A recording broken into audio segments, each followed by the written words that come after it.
I think the best compliment I've ever received is this thing I don't get. There's something about this that resonates me, but I have no idea what it is, I have no idea what it means. And that kind of response is really exciting to me. In my earlier works, there's quite a few self-portraits. In the beginning, they had a lot to do with my identity and trying to figure things out.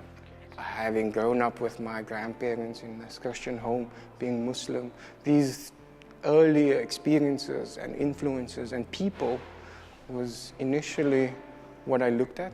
And so this became very comfortable for me, this representational side, and I was intrigued by the abstract because I feel like it takes it somewhere else.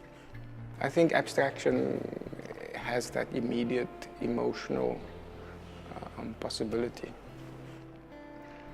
I don't consider myself a Sufi necessarily, you know. I'm Muslim, I was born Muslim, and I do see the world through those lenses. For me, I think Islam or Sufism, I've said this before, it's like a toolkit. I am not necessarily a religious person.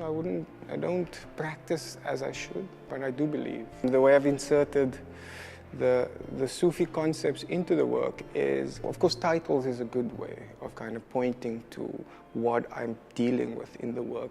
So the title of this show, for instance, Al-Latif, meaning the subtle one, was a deeply spiritual concept that I had been sitting with and been reflecting on for years, really. The blue work I titled around a specific concept from the Quran, where it speaks of these two seas that will meet, and that there's a partition between them, a barrier, and the two shall meet, but they shall never mix. You know, the two forces might meet, but they cannot both at the same time be in control.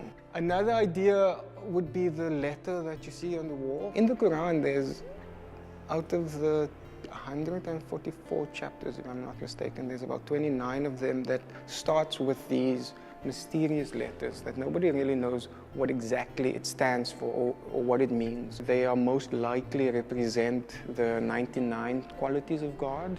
Al-Latif is one of them, the subtle one.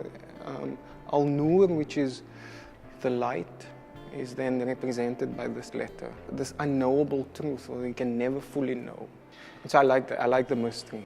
The pinkish one on the corner there has been stained with red wine, but I cooked out the alcohol first because I didn't want it to smell too much, you know, so I thought that there was something symbolic about doing that. For this particular body of work, it deals more with the universal. It's not specifically South African now. There's 3 women that I work with currently and 1 young man. The way I've come to work with these weavers, 2 of them actually, Pumeza and Busi, they are former students of mine at Pilani. And so for 5 years, I trained Pumeza with drawing and painting, and we had built up quite a relationship. Yeah, it made sense. I always knew, actually, that Pumeza would be the person I chose to work with. I met Igshaan on 2010. Then we are doing the artwork fresco. Then after that, we come here in Maitland. We work together doing the weaving. So this one's so interesting on me. Sometimes we're using T-bag, the old T-bag, to make the texture.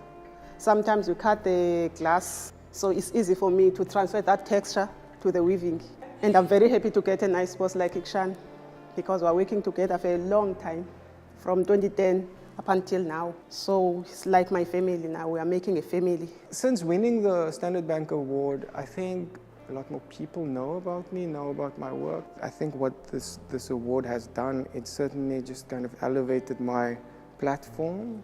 With an award like this, it legitimizes your practice in such a big way that there's no longer, or less few people have that kind of question mark. 2014 was the first time I had participated in the National Arts Festival, and that was quite a special experience for me, I have to admit. So my work for the National Arts Festival, my proposal deals with me having a desire to want to go back a little bit. I think the idea is really to look back at those material and concept and see and kind of test how far I have come, how would I approach those materials now after so much time. There'll also be performances, and one of the performances I'm thinking about is with my brother, and it would be very much a spiritual kind of cleansing kind of forgiveness, humility, those ideas around brotherhood, which I think could be quite potent as a topic.